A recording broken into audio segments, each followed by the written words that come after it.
Bonjour à toutes et à tous et merci à vous d'être présents en distanciel ce matin pour cette table ronde intitulée Agir contre la sédentarité, un enjeu de santé publique. Vous êtes plus d'une centaine à vous être inscrits pour participer à cette table ronde.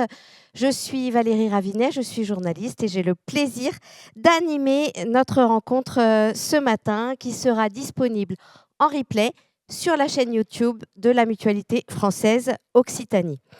Durant toute notre rencontre, vous pourrez poser vos questions, partager vos remarques, témoignages, commentaires. Sur le chat du Zoom qui est mis à votre disposition, je reprendrai autant de questions que possible tout au long de cette table ronde qui se terminera à 10h30.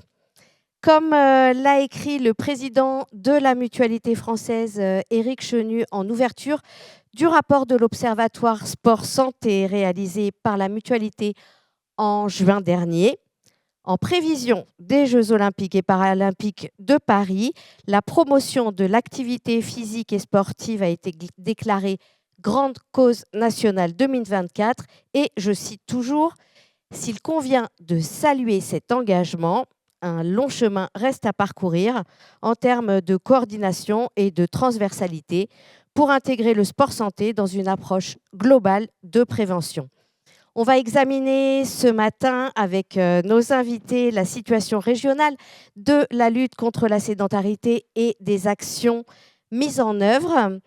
Et je laisse tout de suite la parole au président de la Mutualité française Occitanie, Bernard Cressin, pour introduire nos échanges. Monsieur Cressin, prenez le micro et c'est à vous. Merci Valérie. Bonjour à toutes et à tous. Écoutez, je suis très très heureux d'ouvrir cette conférence et je vous remercie très chaleureusement d'avoir répondu présent. Une centaine donc en direct et forcément avec des replays derrière, à cette invitation de notre table ronde avec un enjeu majeur, mais vous l'avez dit Valérie, de santé publique autour de la sédentarité. Nous avons la chance de nous retrouver ici en direct du centre mutualiste de rééducation fonctionnelle et de la maison sport santé spécialisée Vivre 3 Terre Doc à Albi. Et je tiens à remercier aussi très sincèrement à la fois les élus et les équipes de mutualité de Vive 3 Terre Doc de nous accueillir et d'avoir ouvert leurs portes puisqu'on est au cœur de leur établissement. Voilà. Quelques mots sur la mutualité française en Occitanie, que j'ai l'honneur de représenter au quotidien et ce matin aussi. 128 mutuelles sur notre région, protégeant en santé, prévoyance, retraite plus de 3 200 000 personnes. C'est pas rien. Voilà. En Occitanie, les mutuelles de la mutualité française gèrent aussi 508 services de soins et d'accompagnement mutualiste. Et nous sommes dans un de ces 508 établissements. Allant d'ailleurs de la crèche jusqu'à l'EHPAD, certains disent du berceau jusqu'à la fin de vie, et passant aussi par des centres médicaux, dentaires, optiques et bien plus encore. Enfin, nos mutuelles et nos établissements mutualistes sont très engagés en matière de prévention et de promotion de la santé, avec des centaines d'actions déployées sur le territoire régional et souvent d'ailleurs dans des zones blanches, parce que ça fait partie aussi de notre ADN. Pour illustrer cela, Mutualité française Occitanie déploie près de 800 actions par an pour tout public et sur tous les territoires. Actions en partenariat ou actions portées seules, en partenariat avec les pouvoirs publics, avec les collectivités, avec l'ARS, sur des thématiques en résonance avec les priorités territoriales de santé. Je pense notamment au PRS, mais également aux priorités de notre fédération. Et effectivement, la lutte contre la sédentarité en est une. Ainsi, depuis de nombreuses années, la Mutualité française est engagée dans la promotion de l'activité physique et du sport santé. Et ça a été dit, à l'occasion des Jeux olympiques et paralympiques, nous avons, de Paris 2024, décidé de consacrer notre 7e observatoire au sport santé. Et là, on le dit, bien que la majorité des Français se considèrent en bonne santé, notre étude met en lumière, avec quelques chiffres quand même qui nous permettent de dire que le chemin est long, comme vous le disiez Valérie, une réalité plus nuancée sur l'activité physique en France, marquée par des disparités. Alors deux chiffres simplement. On se classe concernant l'activité physique et sportive des adolescents en 119e position sur 146 pays, premier chiffre. Deuxième chiffre, 9,5% des Français âgés de plus de 18 ans pratiquent une activité physique, quand la moyenne européenne est à 13,6%. Donc, effectivement, il faut espérer que les Jeux olympiques aient une incidence là-dessus, sur la pratique sportive. Face à l'enjeu de santé publique que représente la sédentarité, donc la mutualité française se mobilise, formule des propositions concrètes pour faire du sport un véritable levier de santé pour toutes et tous. Ces propositions reposent essentiellement sur 3 axes principaux: l'amélioration de l'information et la promotion du sport santé, l'optimisation de l'organisation de l'offre et des parcours santé, et puis favoriser l'accès à la pratique physique à travers des actions ciblées. C'est le contenu effectivement du dernier observatoire. Les mutuelles jouent un rôle central dans cette dynamique, parce que la mutualité est une fédération et c'est bien ses adhérents qui travaillent au quotidien, en soutenant notamment financièrement, socialement et structurellement l'accès à l'activité physique pour leurs adhérents. Elles participent à la prévention des maladies, à la gestion au quotidien de la santé et à l'amélioration de la qualité de vie, que ce soit dans un cadre préventif, de rééducation ou de maintien en bonne santé.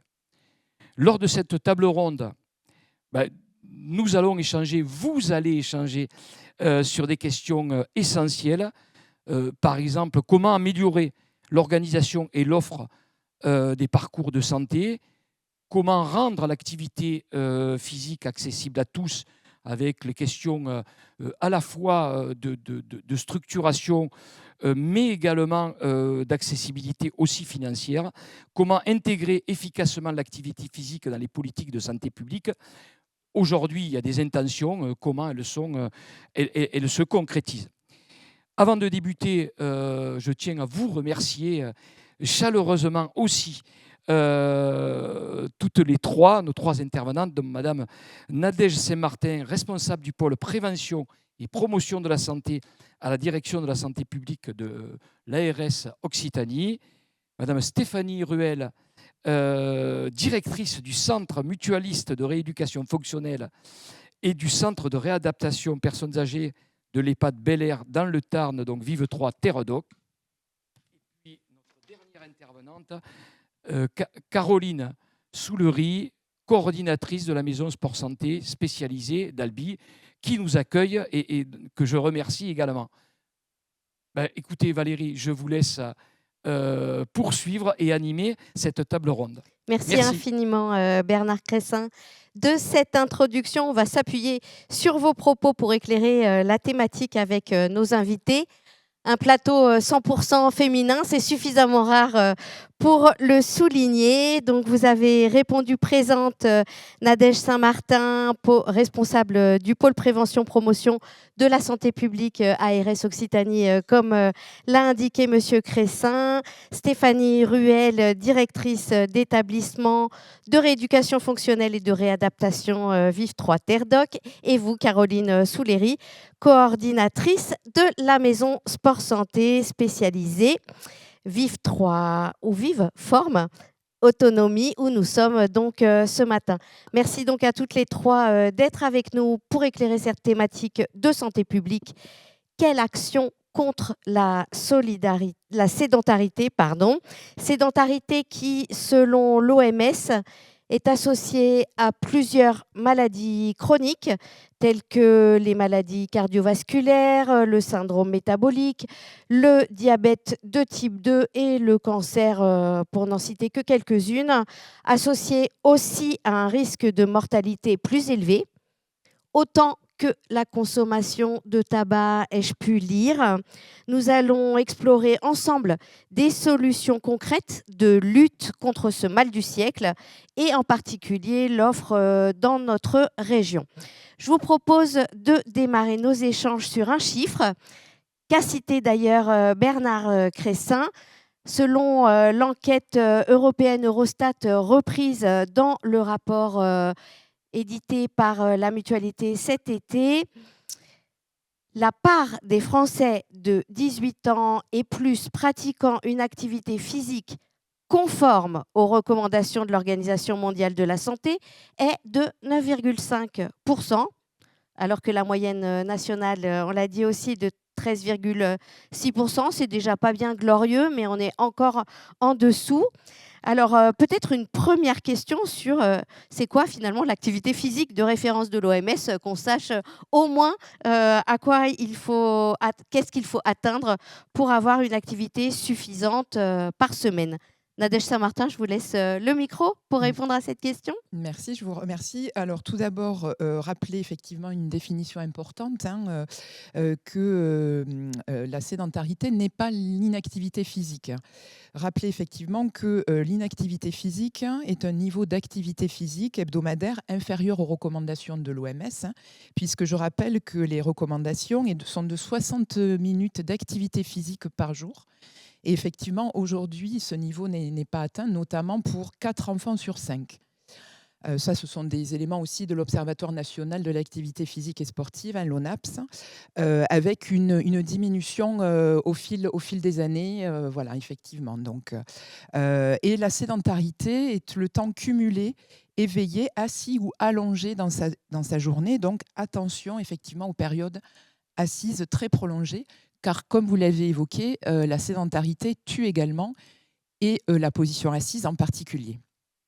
Alors, 60 minutes, avez-vous dit. Est-ce que c'est 60 minutes fractionnées? Est-ce que c'est 60 minutes d'affilée?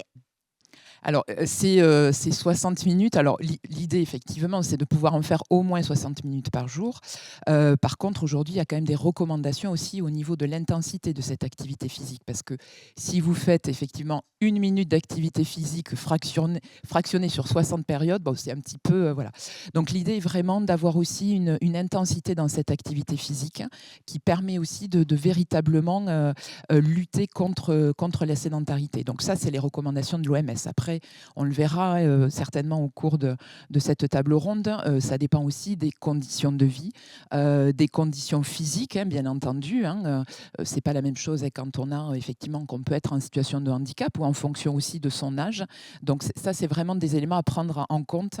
Et ce qu'on fait, bien entendu, dans le cadre des politiques de prévention et de promotion de la santé, on l'a rappelé dans le cadre du projet régional de santé, l'idée aussi est d'adapter, je dirais, ces actions de prévention et de promotion de la santé à la fois au milieu de vie, mais bien entendu à tous les âges de la vie.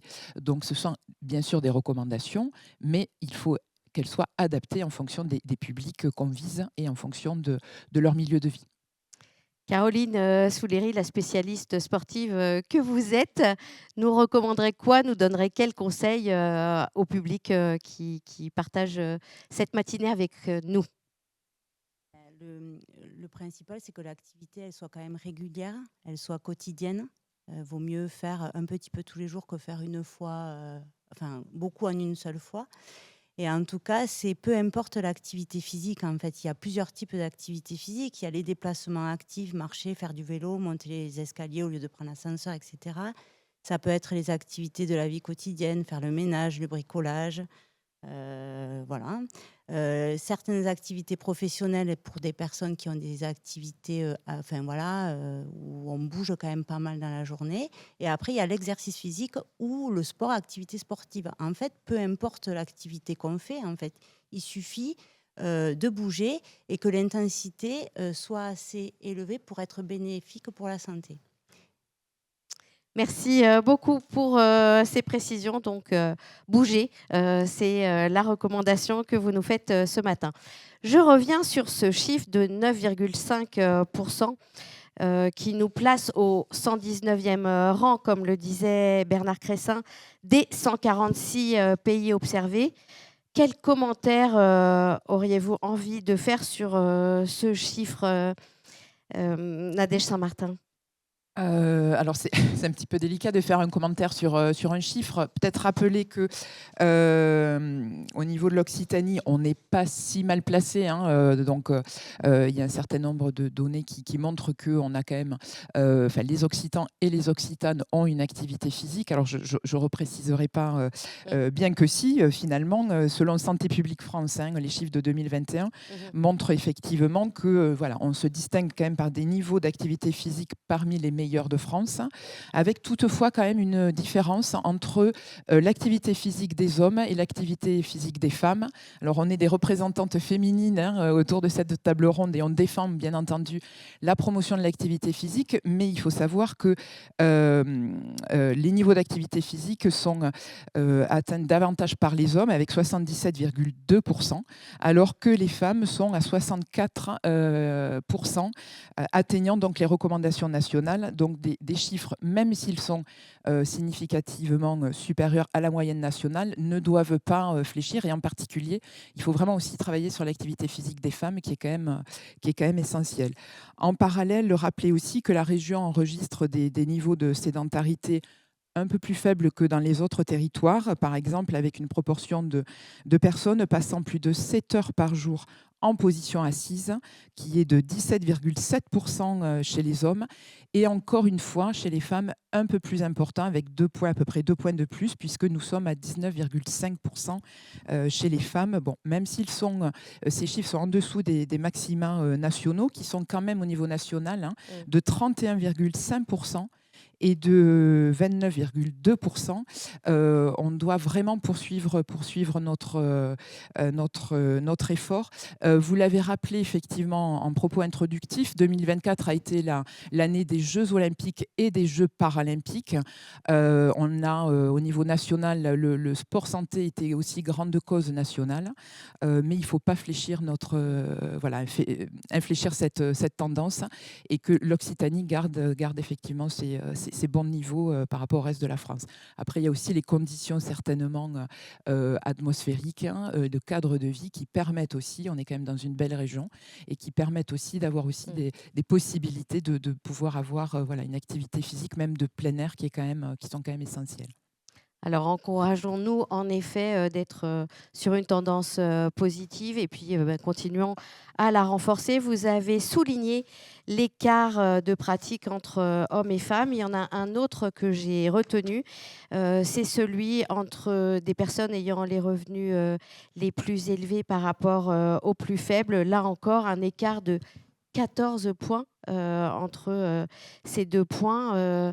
Idem, un commentaire là-dessus que vous pourriez faire, Nadège Saint-Martin? Alors, un commentaire, mais déjà les conditions financières, hein, d'accessibilité, notamment aux installations sportives. Il peut y avoir aussi des freins culturels, des personnes qui considèrent que l'activité physique, c'est pas pour eux. Donc, effectivement, il faut vraiment accompagner ces personnes à reprendre ou prendre, ou en tous les cas, à avoir une activité physique régulière. On l'a évoqué, effectivement, vous l'avez évoqué, Madame Souléry, dans certains quartiers prioritaires, hein, de la politique de la ville, certaines catégories de personnes, et de personnes en situation de précarité. Je dirais que avoir une activité physique, c'est pas dans leurs critères d'urgence, hein. Souvent, voilà, hein, les conditions sociales, les conditions de vie aussi, hein, défavorables, hein, si on vit dans un quartier où on ne dispose pas effectivement d'espace vert, d'accès piéton suffisamment sécurisé pour pouvoir marcher en tranquillité. Eh bien, effectivement, vous allez aussi réduire la capacité des personnes à pouvoir pratiquer une activité physique. Donc, tous ces freins doivent être effectivement levés. Donc, d'où l'accompagnement aussi qui est fait en matière de programmes, de projets de santé publique, pour travailler aussi sur un concept sur lequel nous, on est très attentifs, qui est le concept d'une seule santé. On l'a vu avec la crise sanitaire, où on a été resté confiné, donc aussi on est resté chez soi, et donc du coup, ça n'a pas aidé à réduire des risques de sédentarité, notamment quand on ne dispose pas d'un petit jardin, etc.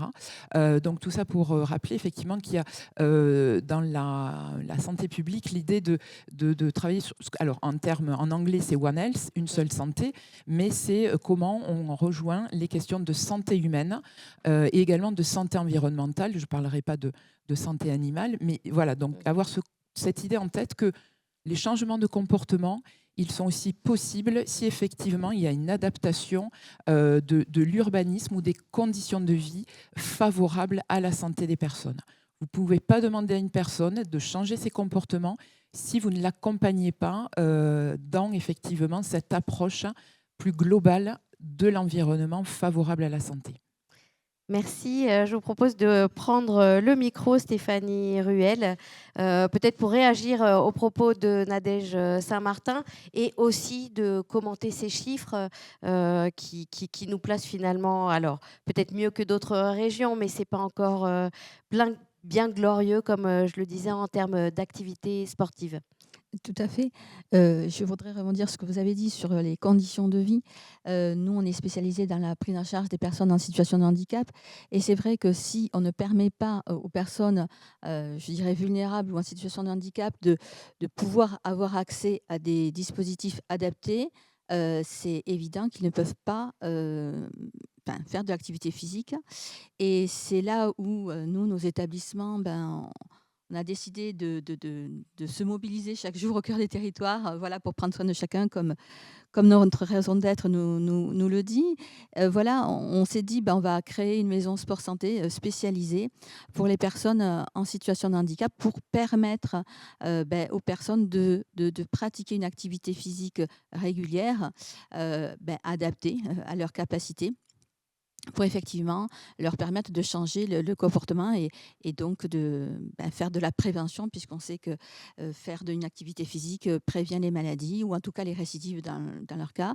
Et c'est vrai que c'est important que tous ensemble, à la fois les établissements de santé, les collectivités se mobilisent pour pouvoir permettre à chacun de mettre en place une activité physique régulière, adaptée et surtout accessible aussi psychologiquement, parce que on dit sport, des fois ça peut faire peur, alors qu'activité physique c'est différent.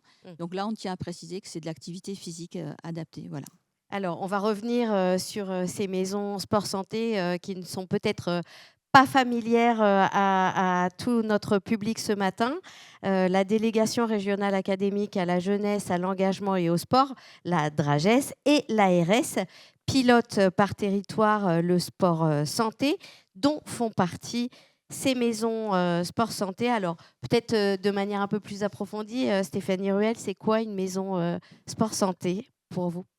Alors, une maison sport santé, déjà, il y a une petite histoire. C'était qu'au départ, on devait remplir un cahier des charges pour être labellisé. Et puis maintenant, on est habilité. Donc, le cahier des charges a évolué. Donc, c'est vraiment, un dispositif établi donc, par des règles où on doit accueillir les personnes, faire des bilans.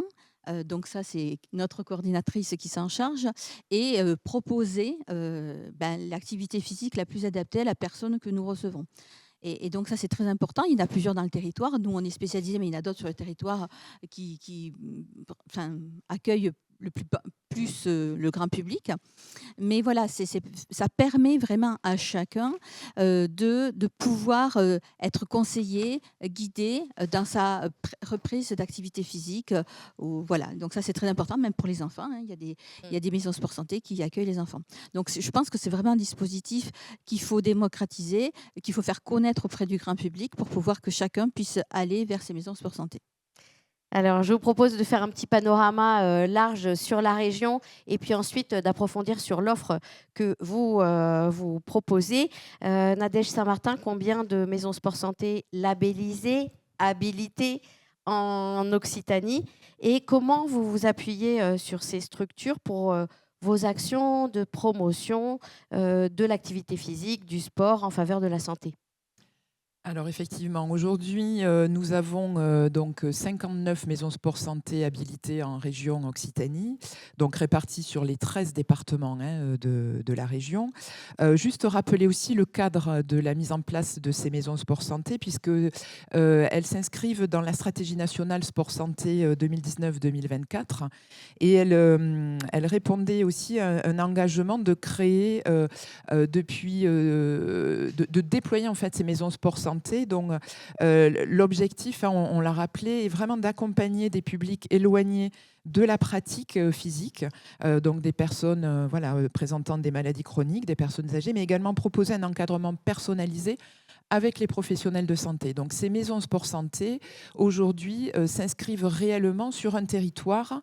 L'idée est vraiment qu'elles puissent mailler avec l'ensemble des professionnels, qu'ils soient de santé, mais également des professionnels médico-sociaux et sociaux, pour accompagner au mieux ces personnes vers effectivement le retour à une activité physique.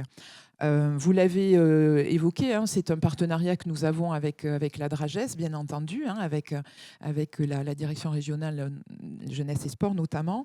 Et la mission vraiment de ces maisons sport santé est de promouvoir et de faciliter l'accès à l'activité physique à des fins de santé, à l'activité physique adaptée aussi, d'où aujourd'hui notre présence dans ce lieu, afin vraiment d'assurer des activités d'accueil, d'information, d'orientation du public concernant la pratique des activités physiques, et ce que j'indiquais aussi de mise en réseau de l'ensemble des acteurs intervenant dans le champ, dans le champ de la santé, mais aussi en lien avec les acteurs sportifs, les acteurs de l'activité physique, et également de former les professionnels de santé, du social et du sport et de l'activité physique adaptée à ces enjeux de santé publique. Alors, pour être labellisé maison sport santé, on doit remplir un cahier des charges.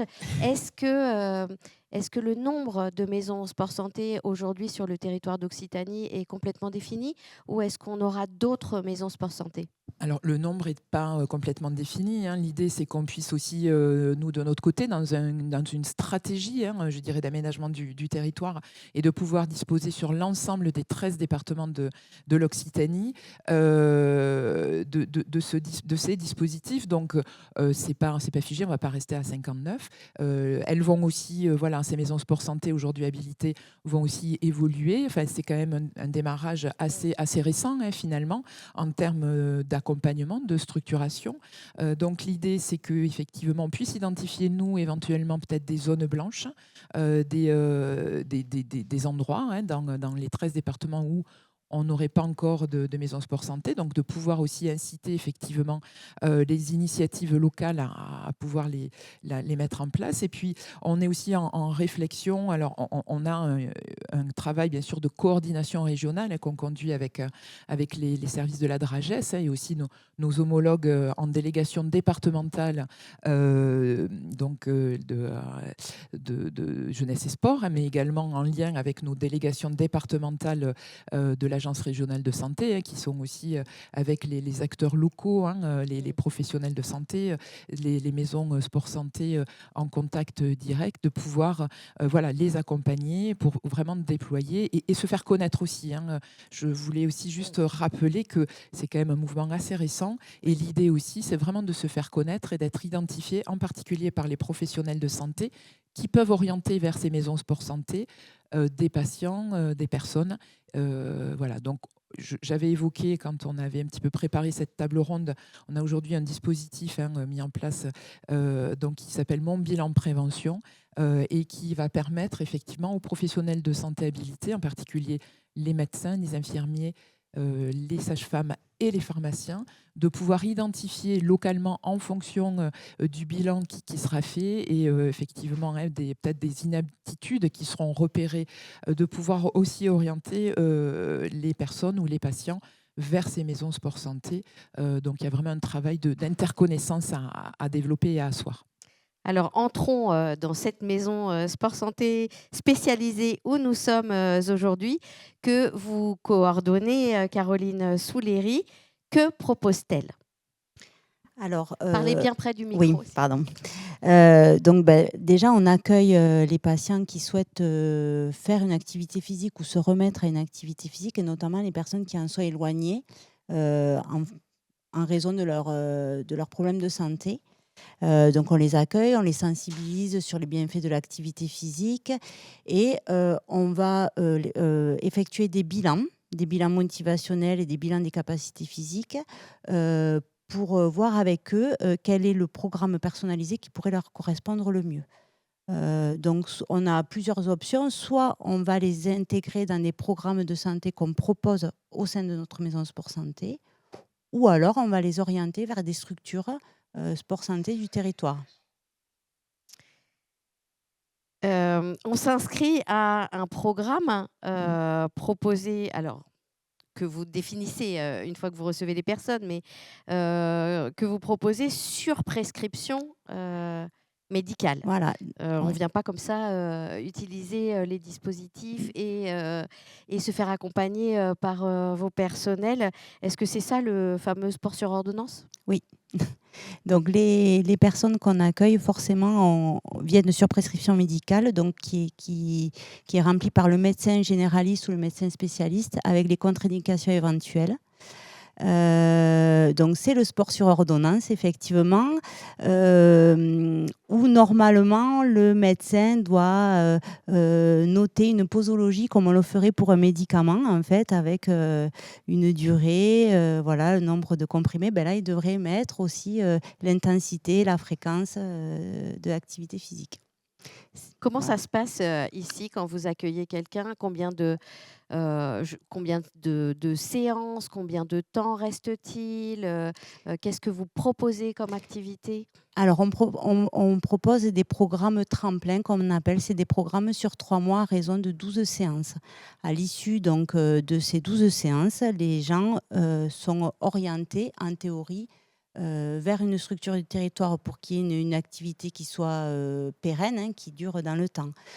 Nous, ici, on accueille des gens qui ont des pathologies relativement complexes, et il arrive la plupart du temps que les gens reviennent régulièrement pour participer à nos programmes, parce qu'il n'y a pas encore de structures qui peuvent les accueillir et qui sont en capacité de les accueillir en fonction de leur handicap. Voilà. Et vous accueillez combien de personnes ? Donc, on a dit 2 ans environ d'existence Mm. pour la labellisation et le cahier des charges. Et finalement, vous avez ouvert vos portes il n'y a pas très longtemps. Non. Mais on accueille à peu près une centaine de patients par an qui viennent faire un bilan et qui viennent faire les programmes d'activité physique adaptée.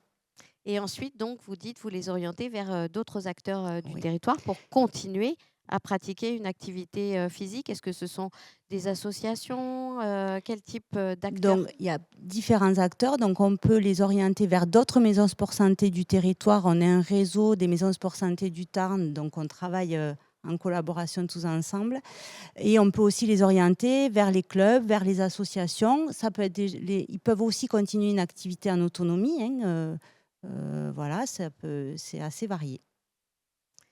On dispose de chiffres, hein, on le disait en introduction, sur le fait que faire du sport, ça permet de réduire les risques de certaines maladies, mais aussi, comme vous le disiez, des traitements médicamenteux.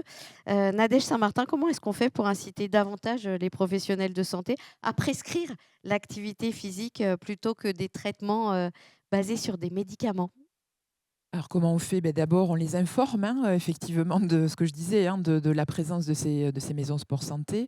Et puis également, on peut les former à voilà, rappeler effectivement que l'intérêt n'est pas de, comme vous le disiez, n'est pas de prescrire, mais des médicaments, hein, puisqu'on sait que l'activité physique, le sport, et aussi permet, voilà, hein, de prendre mieux en charge de manière manière non médicamenteuse un certain nombre ou en tous les cas de compléter aussi une prise en charge et éviter effectivement je dirais de faire en sorte qu'une personne soit uniquement... c'est bien pour le psychisme aussi.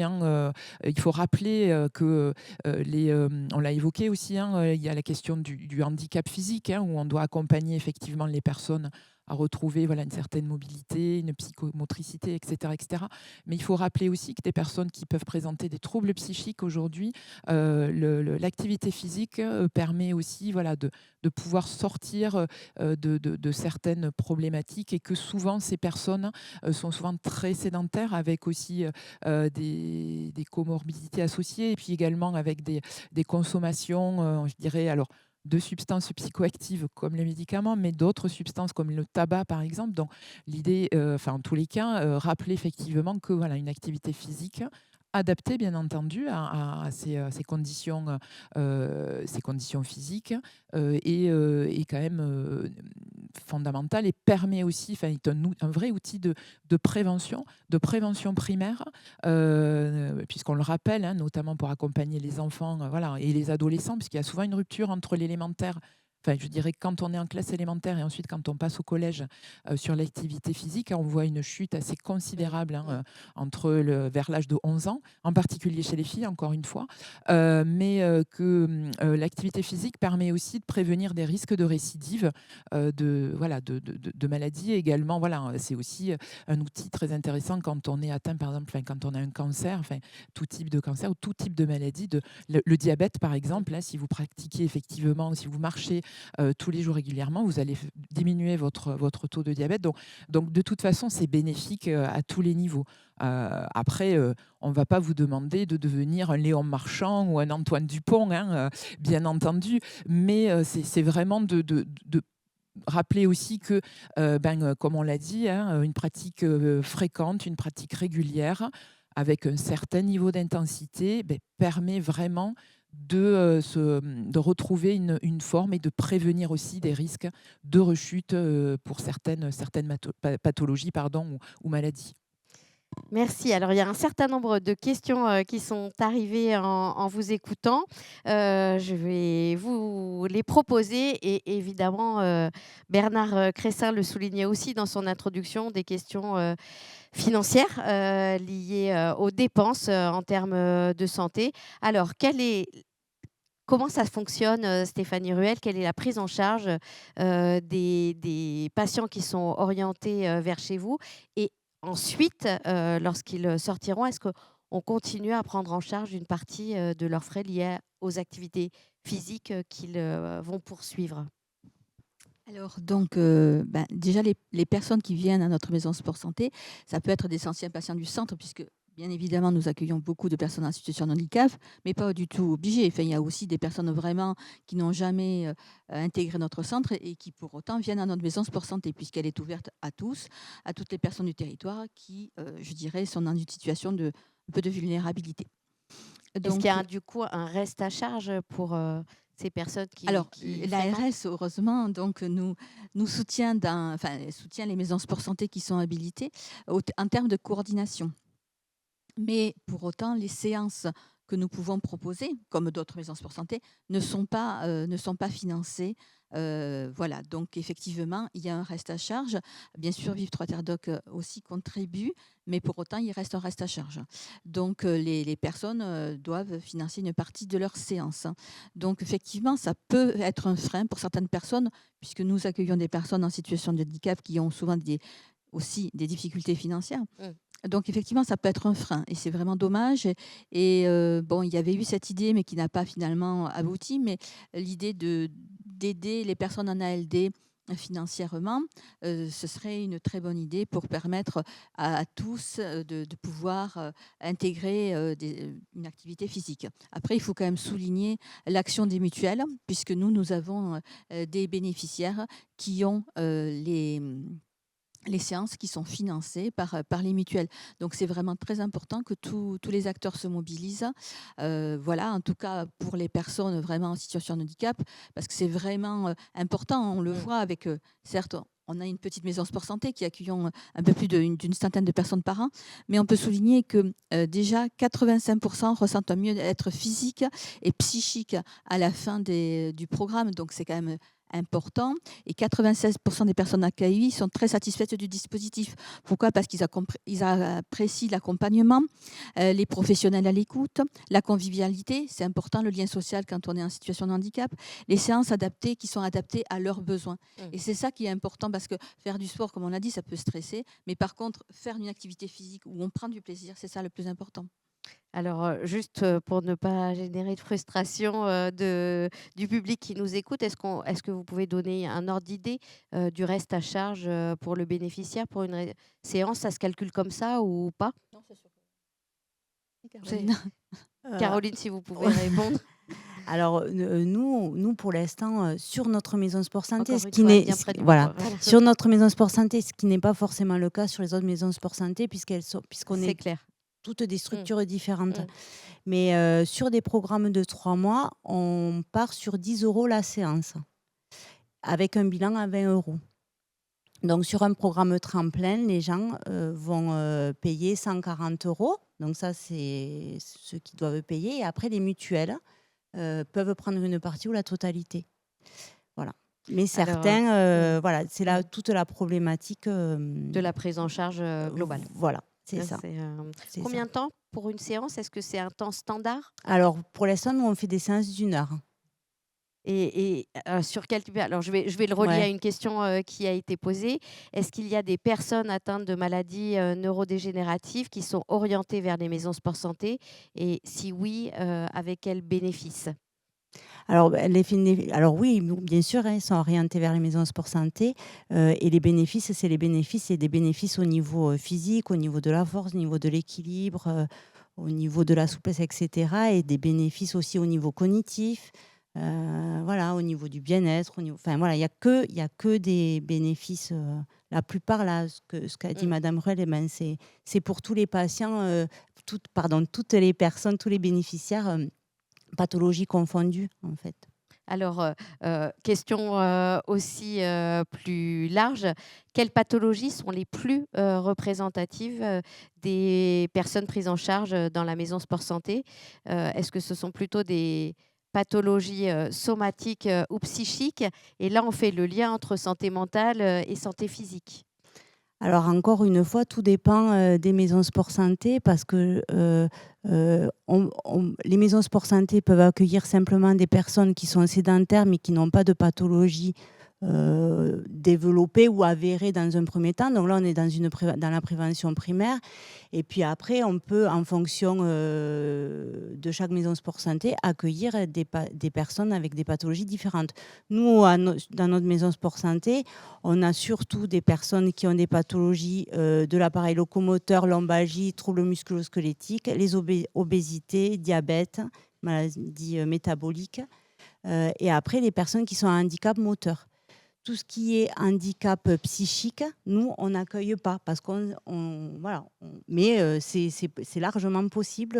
Tout dépend des maisons sport santé. Dans d'autres maisons sport santé, on vous reposera la question, Nadège Saint-Martin. Encore une question pour vous, Caroline Souléry.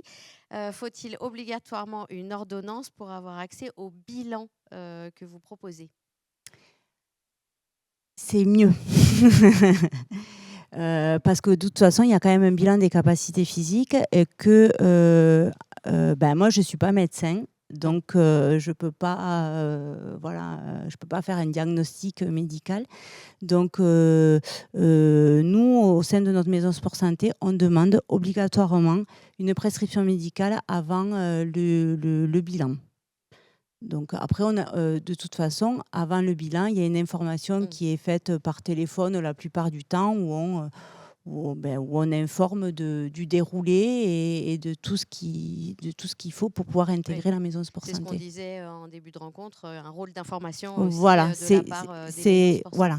santé. La maison sport santé, c'est un peu un guichet unique où en fait on informe, on conseille, on sensibilise et on peut proposer des programmes d'activité physique. Et ensuite, on oriente. Donc, voilà. Encore une question. Quelles sont les tranches d'âge majoritaires accueillies au sein des maisons sport santé? Et est-ce qu'il y a beaucoup de public jeune? Alors peut-être chez vous, comment ça se passe? Et puis on vous posera aussi la question, Nadège Saint-Martin, si vous avez la réponse sur les publics de ces nouvelles, hein, on le dit encore, maisons sport santé. On a peu de recul finalement pour tirer des conclusions. Alors, nous, au sein de notre maison sport santé, on prend en charge que des personnes adultes. Et la moyenne d'âge, elle est de 55 ans à peu près. Donc, on a des gens plutôt... et on peut avoir des gens... Alors, le plus âgé qu'on ait eu, il avait 95 ans. Bon, il n'y en a pas tous les jours, mais voilà. Après, il y a effectivement d'autres maisons sport santé qui prennent en charge des enfants et adolescents et qui prennent même de l'enfant jusqu'à la personne âgée. Mais ça, voilà. Alors, donc, je vous soumets la question, Nadège Saint-Martin, et peut-être aussi, je l'élargis à une autre question qui est posée sur le chat, sur la formation des médecins. Est-ce qu'elle inclut la prescription des activités physiques? Est-ce qu'on en parle de plus en plus lors de la formation des médecins? Alors, c'est 2 questions pièges Oui. là. Ah, pardon. Je vous laisse répondre avec ce que vous avez comme oui, information. non. à Alors date, sur, hein. sur C'est, les spécificités des maisons sport santé, effectivement, ça dépend, voilà, de qui les a montées aussi. Peut-être juste rappeler qu'on a quand même une diversité des portages, on va dire, juridiques, puisque oui. aujourd'hui, alors sur le nombre, hein, je reprends mes petites notes, hein, sur le nombre de maisons sport santé habilitées, on en a 37 qui sont sous forme associative, 8 qui sont portées par des collectivités territoriales. Hein, donc les collectivités territoriales s'engagent aussi à développer sur leur commune ou en intercommunalité cette coordination et ce lieu, comme vous l'avez très bien indiqué, de guichet unique du sport santé, voilà, puisque ça permet de repérer et ensuite de mieux orienter. 6 établissements publics et privés de santé, 5 qui sont portés par des sociétés commerciales et 3 maisons de santé qui sont portées par des CISA ou CSM. Alors, sur les spécificités en fonction des publics, là, je vous avoue que je ne pourrais pas vous répondre, puisque c'est vrai que quand même le mouvement est assez récent. Le cahier des charges a été aussi, le modèle économique a été aujourd'hui un peu plus stabilisé, donc avec des financements de la DRAGES et de l'Agence régionale de santé. Hein. Juste pour vous donner un chiffre, le budget consacré en 2024 par l'ARS Occitanie sur l'ensemble des maisons sport santé habilitées était de 1 million à peu près 200 000 euros. Donc avec d'abord une aide au démarrage où on accompagne effectivement des maisons sport santé à s'équiper d'un certain nombre d'équipements. Alors là, on est très bien accueillis. On a un mur d'escalade là c'est formidable derrière. Donc une aide au démarrage et puis après, on l'a dit aussi, une aide à la coordination de ces maisons sport santé avec souvent des éducateurs sportifs spécialisés en APA. Donc ça dépend vraiment effectivement donc ça peut-être l'année prochaine si on revient, on fait un petit bilan, une évaluation, voilà, je pourrais vraiment vous détailler en fonction des pathologies, du type de public, voilà un petit peu comment le territoire est émaillé. Et sur la question de la formation des médecins, alors aujourd'hui il y a aussi formation des professionnels de santé. Absolument. Notamment voilà avec on a alors un dispositif aussi qui s'appelle les services sanitaires et qui permettent aussi aux professionnels de santé en cours de formation d'être formés à la prévention et à la promotion de la santé. Et donc ça aussi, c'est effectivement, enfin le sport santé fait partie, alors ça il faudrait que je revérifie, excusez-moi, mais voilà, ça, je pense que ça doit faire partie aujourd'hui dans le cadre de la formation, de rappeler effectivement voilà, tout l'intérêt du sport santé, une activité physique. Oui, Donc, d'autant que c'est vrai qu'on arrive à mesurer les bienfaits de l'activité physique aujourd'hui et que si mes souvenirs sont bons, dans ce rapport proposé par la Mutualité française d'Observatoire du sport santé, tous tous les sportifs considèrent qu'ils sont en bonne santé et que la pratique de cette activité physique vraiment leur fait du bien dans leur vie, quoi, hein. C'est Stéphanie Ruel, par rapport au public que vous accompagnez, comment se fait le lien avec la maison Sport Santé des différents établissements de Vive 3 Terre Doc? En fait, donc, notre maison Sport Santé accueille, comme je vous l'ai dit, du public en situation de handicap, mais aussi personnes âgées. Et donc, on promeut auprès donc, de nos établissements à nous, mais aussi auprès des autres établissements, notre maison Sport Santé pour pouvoir que le public connaisse. Et même, là, on est en lien depuis très récemment avec une EHPAD aussi qui pourrait avoir besoin de notre maison Sport Santé. Voilà, donc on veut pouvoir rendre accessible aux personnes les plus vulnérables l'activité physique, parce que c'est important. Donc, et permettre de prolonger l'autonomie, Tout à fait. j'imagine, Tout à fait. des personnes. On l'a un tout petit peu abordé, cette question du suivi finalement des personnes qui ont bénéficié des programmes au sein de la maison Sport Santé. Comment, et je vous pose la question à toutes les trois, et puis vous l'avez aussi évoqué structurellement, Nadège Saint-Martin, comment est-ce qu'on peut éviter les ruptures dans les pratiques?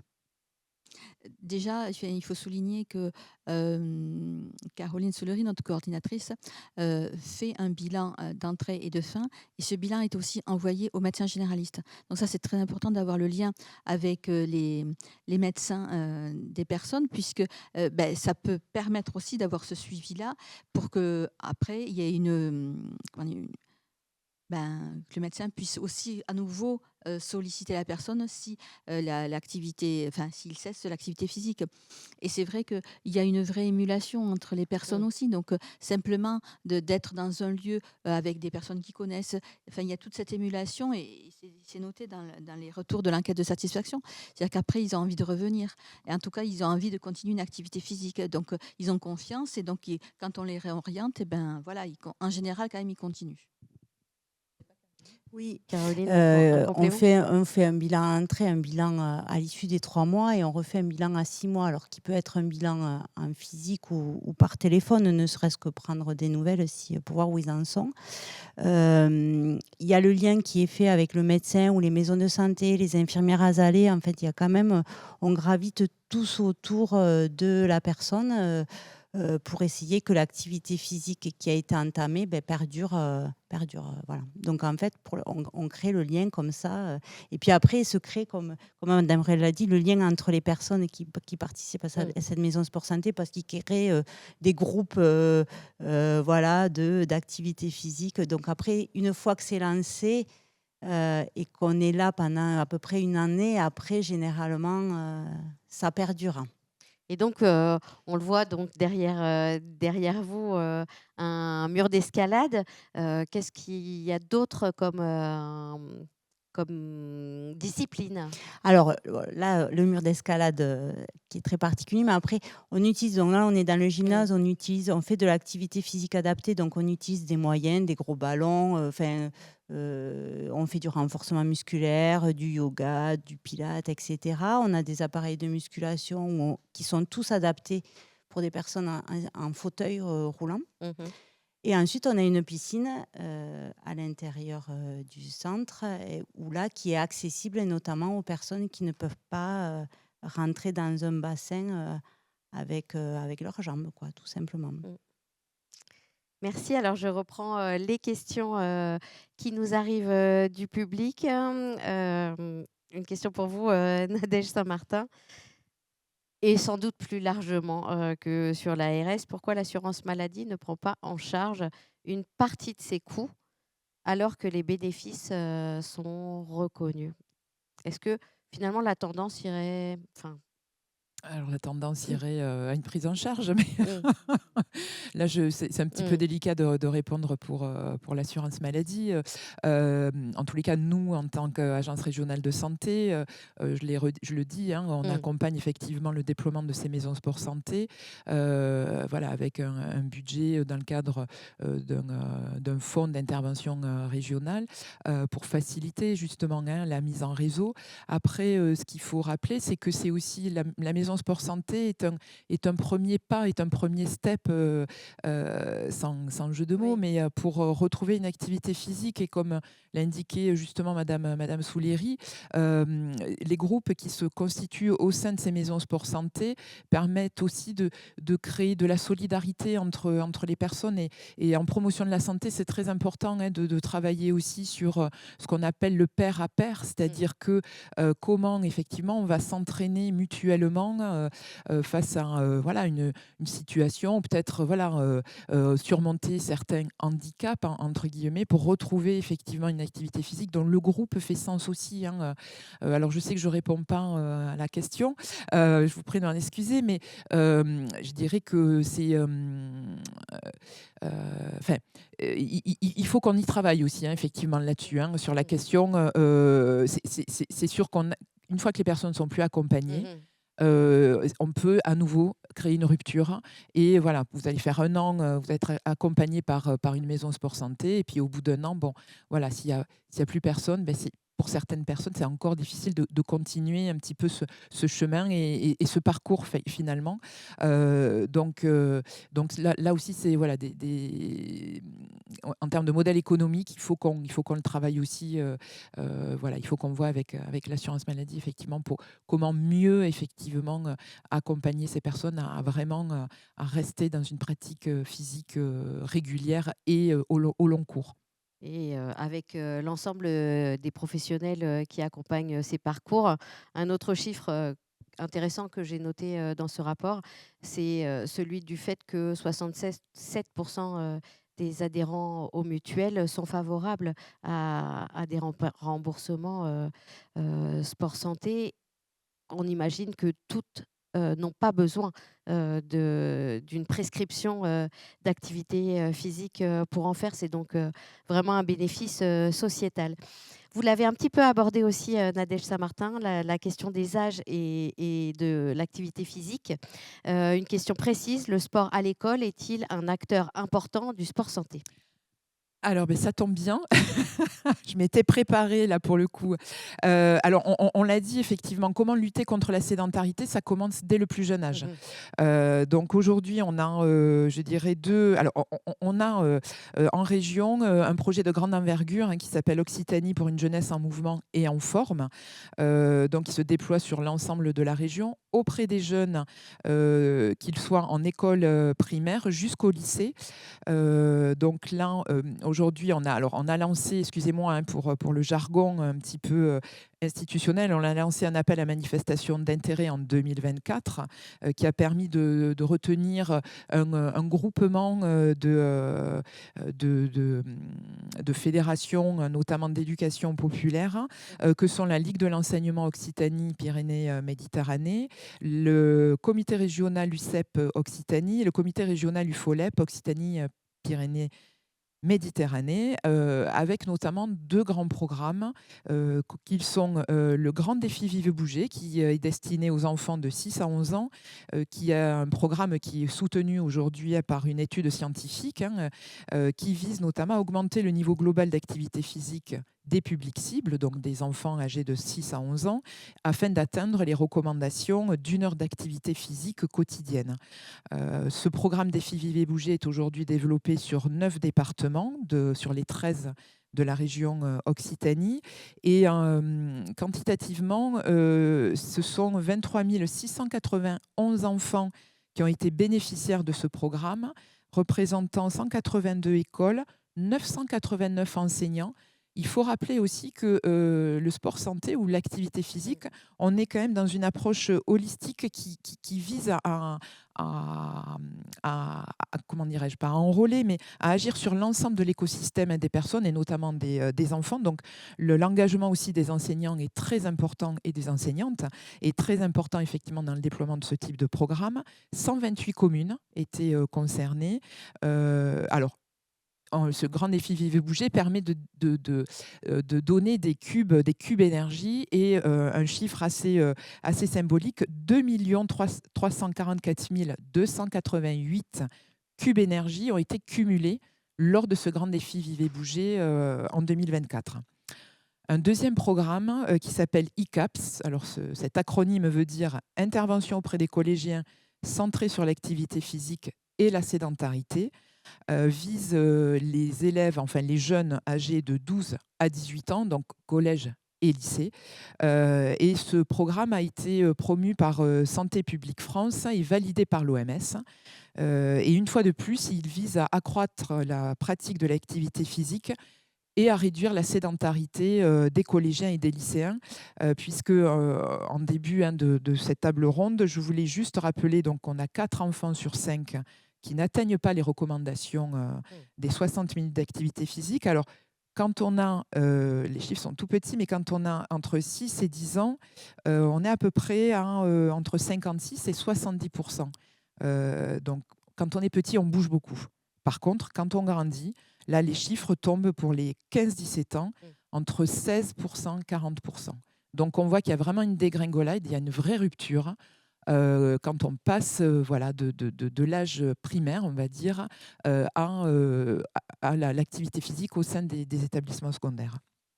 Il y a une question complémentaire d'ailleurs qui est arrivée. Comment aider à réduire le temps d'écran des jeunes par le sport? Vaste question.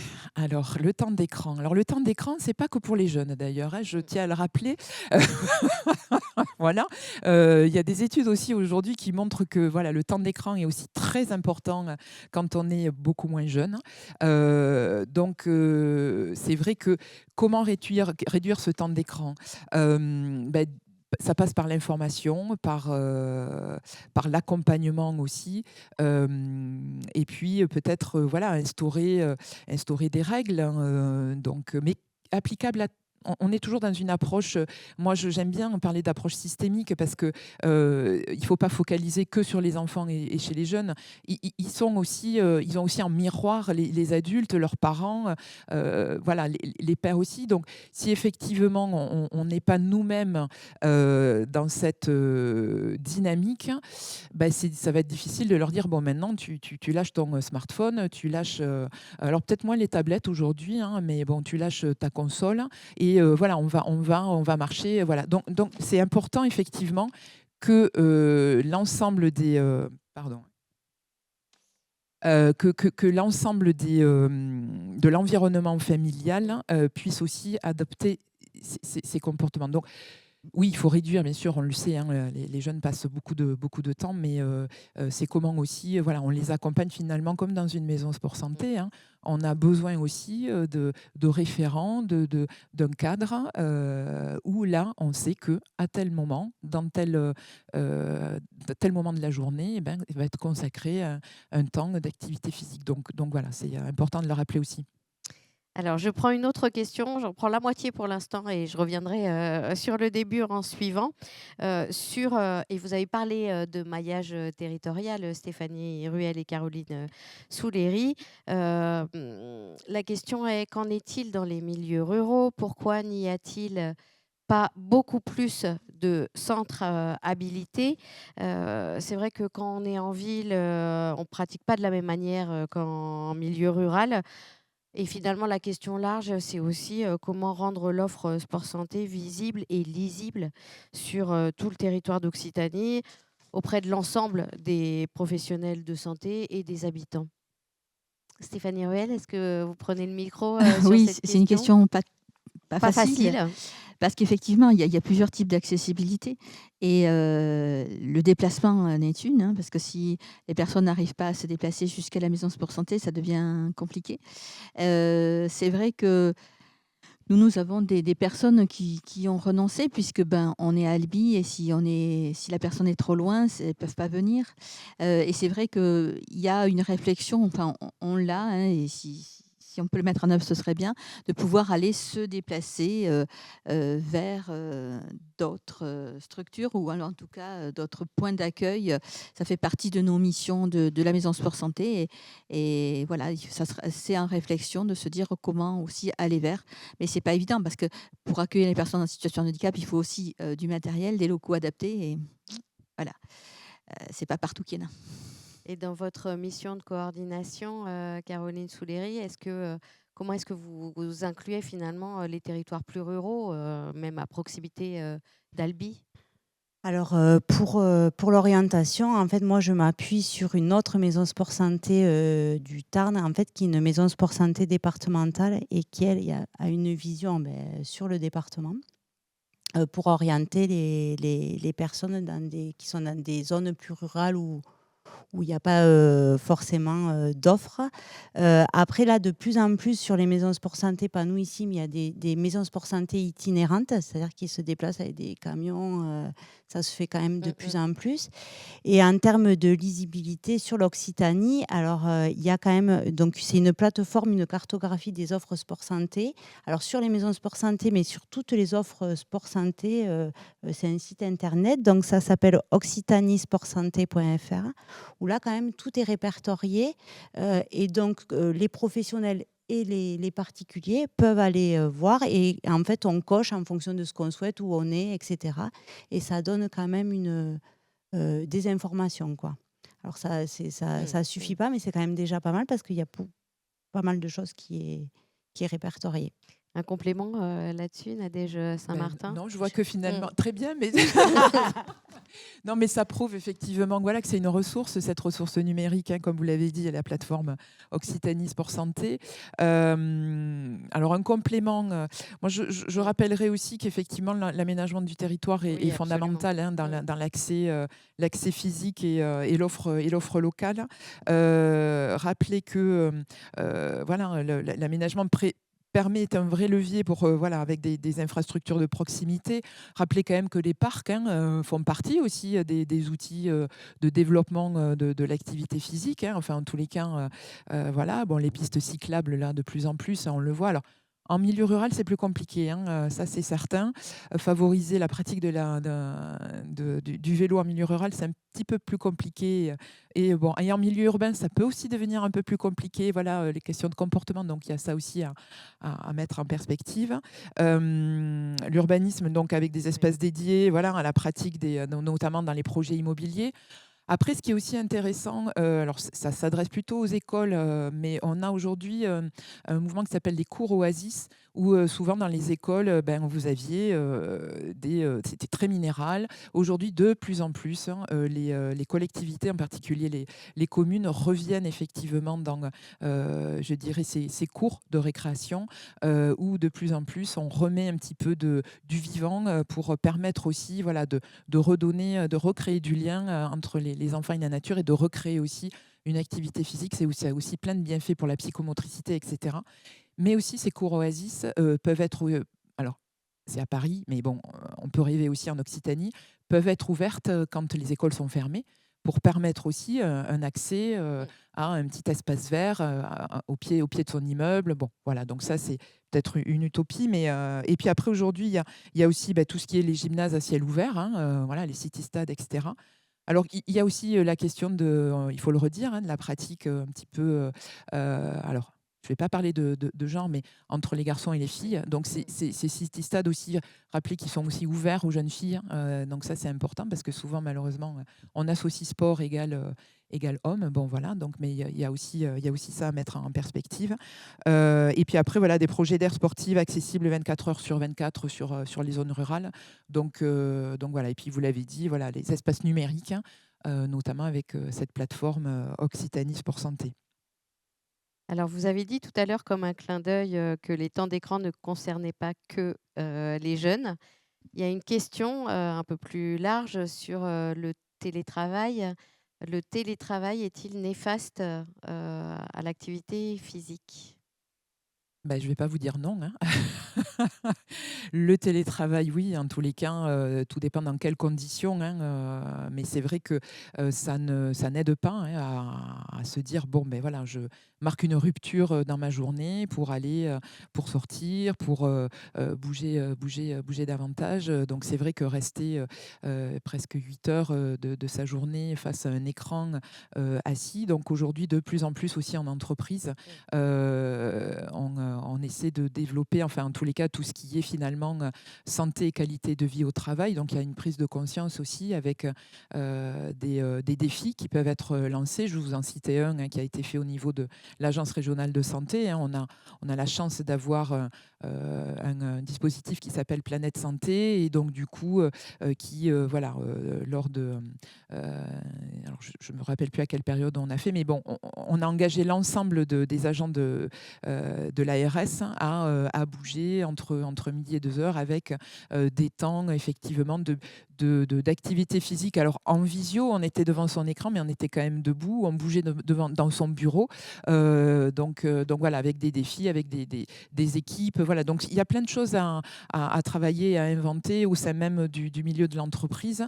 Dire qu'on a des collectivités actives qui sont engagées dans le programme national nutrition santé, mais on a aussi des entreprises qui sont entreprises actives PNNS. Donc c'est aussi important de rappeler qu'au sein même du milieu de l'entreprise, du milieu professionnel, on peut aussi avoir à minima une petite activité physique.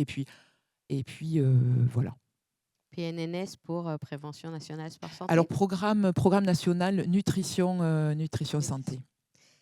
Stéphanie Ruel, je rebondis parce que c'était une des propositions que que vous envisagiez de faire sur le lien entre entreprise et sport, d'essayer d'organiser au sein des entreprises un peu plus d'activités sportives prises en charge dans l'emploi du temps de l'entreprise.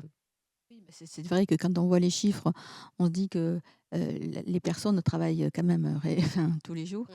et c'est un levier pour développer l'activité physique, de promouvoir l'activité physique au sein des entreprises.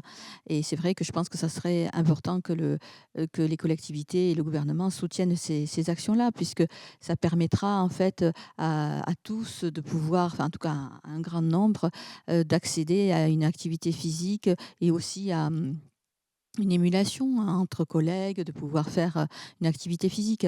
Parce que bon, c'est pas évident dans un emploi du temps, on le sait tous, tout un chacun, entre la famille, le travail, les trajets, c'est pas évident de trouver du temps.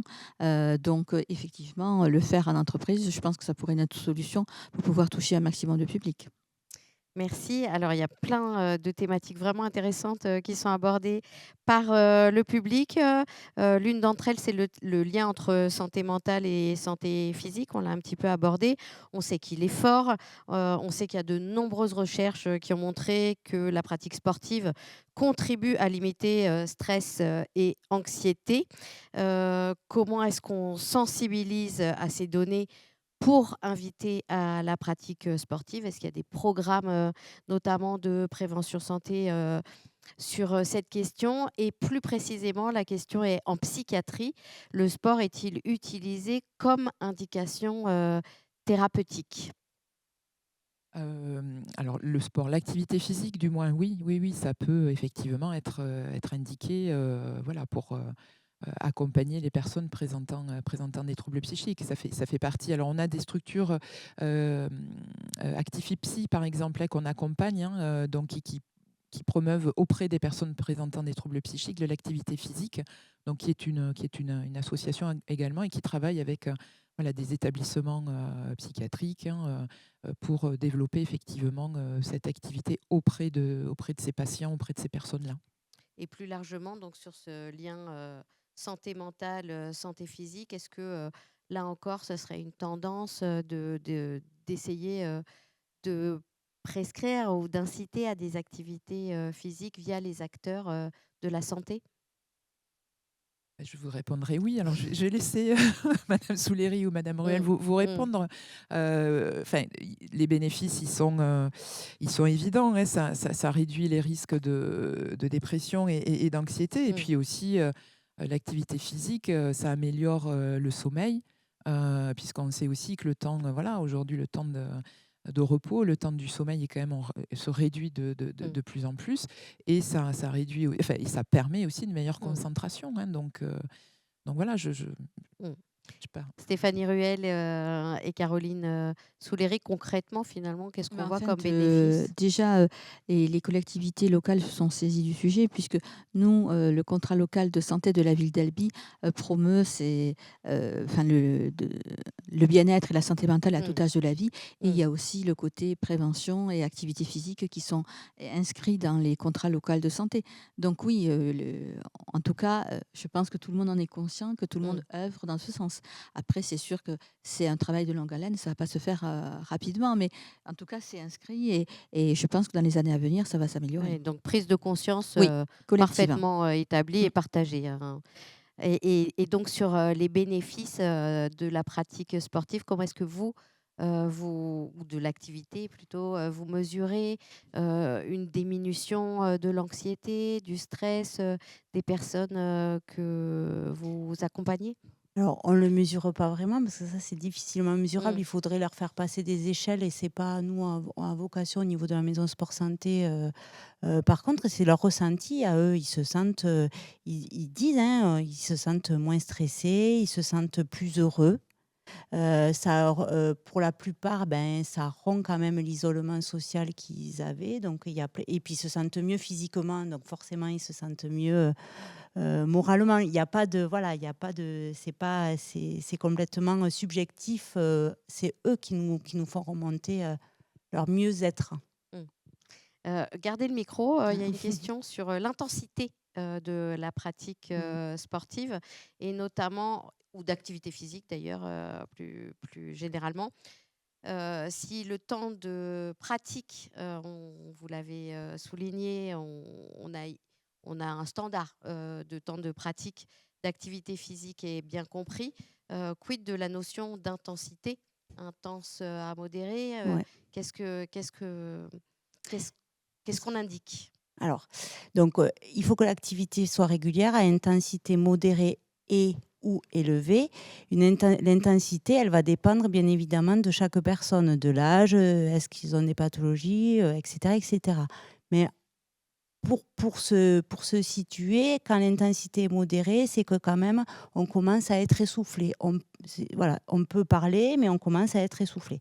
On commence à transpirer, etc. Si on n'est pas essoufflé, si on parle comme je vous parle là maintenant, c'est qu'on est en intensité faible. Donc, c'est mieux que de rien faire du tout, mais ça ne suffira pas pour que ce soit bénéfique pour la santé. Et une intensité élevée, c'est que la respiration s'accélère, on transpire de plus en plus et on a des phrases qui sont très courtes. Voilà. En gros, c'est ça. Donc, c'est vraiment adapté en fonction de chaque personne. Et dans l'idéal, si on veut être au top, il faudrait qu'on ait des activités d'endurance, des activités aérobiques, hein, on met en jeu le système cardiovasculaire, cardio-respiratoire, et ensuite des activités de renforcement musculaire pour travailler la force et puis de souplesse. Et si on voulait aller plus loin, travailler l'équilibre aussi, puisqu'on augmente, quand on augmente en âge, on perd quand même de nos capacités d'équilibre. Donc, il faudrait avoir une activité aérobique tous les jours, 5 fois par semaine, et au moins 2 fois par semaine, une activité de renforcement musculaire et d'étirement. Voilà. Merci, c'est précis. Encore une question sur l'activité sportive. Est-ce qu'il y a une activité sportive idéale? L'activité sportive idéale, elle est celle qu'on aime. Enfin, il faut y prendre du plaisir, en fait, parce que si on ne prend pas de plaisir à l'activité sportive qu'on fait, ou l'activité physique qu'on fait, au bout d'un moment, on ne va pas la maintenir.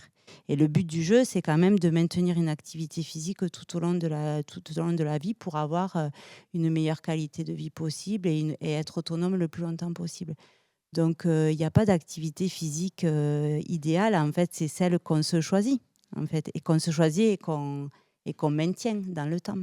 À contrario, trop de sport aussi Voilà. peut être contre-productif, disons. Oui, alors après, trop de sport, oui, il faut faire Mm, attention aussi, hein. Il faut mm. pas non plus, voilà, il faut adapter aussi ses aptitudes, à sa capacité, hein. Donc voilà, enfin voilà. Dans le site que vous avez cité sur l'Occitanie et le répertoire des centres sportifs, est-ce que vous incluez, et la question est, existe-t-il un guide des maisons sport santé pour savoir ce qu'elles proposent et où?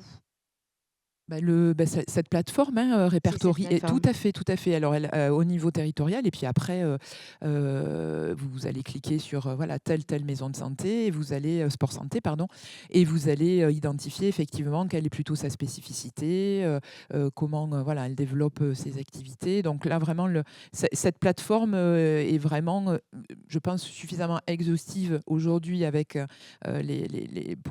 présentant les maisons sport santé pour que chacun et chacune puisse s'y retrouver, qu'on soit voilà, du grand public ou un professionnel de santé ou un professionnel médico-social, éducatif, sportif, enfin voilà. Donc oui, oui, on y retrouve vraiment de manière très précise voilà, le ciblage des publics et puis ce qui est proposé au sein de ces maisons.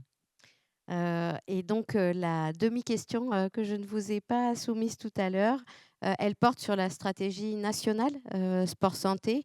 Le plan 2019-2024 arrive à terme. Quel avenir pour cette stratégie et quel suivi pour le futur? Est-ce que vous avez des éléments là-dessus, Nadège Saint-Martin? Alors, actuellement, pas vraiment.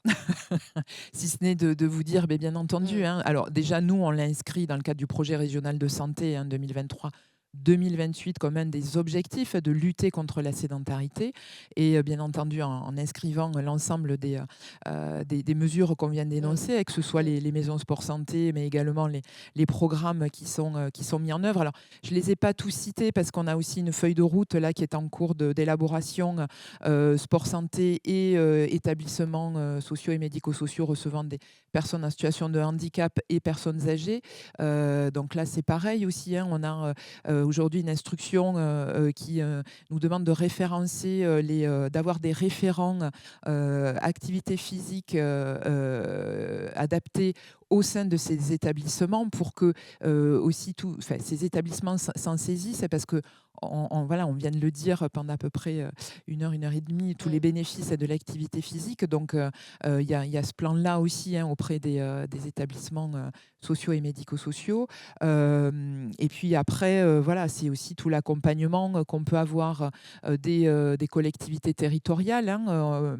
Madame Ruel a cité les contrats locaux de santé, qui sont aussi des outils territoriaux qui permettent vraiment de développer cette thématique du sport santé au sein d'un territoire, hein, que ce soit à l'échelle d'une commune ou au niveau d'une intercommunalité. J'ai évoqué les collectivités actives, programme national nutrition santé. On a des départements, des conseils départementaux comme le Gers par exemple, hein, qui est un département actif PNNS. Donc je dirais que voilà, on va suivre de fait. Enfin, je veux dire, ça a été la grande cause nationale 2024, mais en termes d'accompagnement institutionnel, en lien bien entendu avec nos collègues de la DRAGES et puis aussi les collectivités. Enfin, il y a le conseil régional aussi qui est impliqué puisqu'on avait une conférence régionale du sport. Donc ce mouvement, il va se poursuivre de fait. Voilà, donc après, effectivement, la stratégie nationale sport santé là, se termine cette année. Donc voilà, on va travailler, effectivement, on va faire remonter au niveau national pour voir aussi quels sont d'autres axes d'amélioration auprès de quel public, voilà, d'avoir aussi un programme qui soit suffisamment et qui réponde à tout le monde, effectivement, et pas uniquement à une certaine catégorie de la population. Alors, ben, justement, c'est la dernière question que j'imaginais vous poser. Dans un monde idéal, comment est-ce qu'on fait pour mettre le sport au service de la santé de tout et de tous? Stéphanie Ruel? Je pense qu'il n'y a pas une solution, une seule solution, mais il faut travailler tous ensemble à tous les âges de la vie, d'intervenir avec différents dispositifs, hein, puisqu'il faut que les dispositifs soient adaptés aux personnes. Et je rebondis aussi sur d'autres appels à projets sur notre établissement de Valence-Albigeois, donc un milieu rural. Nous avons un financement aussi pour accueillir des personnes donc, de plus de 60 ans pour tout ce qui est prévention, activité physique, ergothérapie, bien-être psychique. Donc, voilà, et donc on met nos professionnels à disposition chaque semaine. Donc, en fait, il faut, à mon avis, différents dispositifs pour pouvoir permettre à chacun, du plus jeune au plus âgé, de pouvoir faire une activité physique. Donc, je pense qu'il faut un maillage territorial, différents dispositifs pour pouvoir que chacun s'y retrouve. Caroline Soleri. Moi, je trouve que Prenez le micro. Pour quand même faciliter, on en a parlé un peu tout à l'heure, c'est quand même de rendre accessible au niveau financier en fait l'activité physique adaptée dans certaines conditions. C'est pas, mais ça faciliterait quand même beaucoup. Voilà. Alors, pour pas faire de redite, c'est aussi comment on médiatise le sport santé. Bon, déjà, on profite de cette table ronde et puis du coup, du fait que ça va être sur YouTube, mais c'est aussi comment on rend davantage visible tous ces bénéfices-là avec une meilleure médiatisation. Voilà, et puis profiter, il y a eu le mouvement avec les Jeux Olympiques à Paris qui ont été quand même une réussite à tous les niveaux. Donc voilà, poursuivons ce mouvement-là et renforçons vraiment l'accès pour tous et pour toutes à ce sport santé, voilà, qu'on soit jeune ou vieux, en situation de handicap ou qu'on soit un homme ou une femme et qu'on ait des très bonnes conditions de vie ou des conditions de vie un peu plus difficiles, mais on voit que voilà, tous les bénéfices du sport santé sur le psychisme des personnes, voilà, tout simplement. Le sport n'est pas accessoire et ni l'activité physique. Et l'idée, c'est de donner envie à tous. On va clore ce débat. Je vais inviter Martine Imbert, qui est administratrice, membre du bureau de Vive 3 Terre Doc, à conclure nos échanges.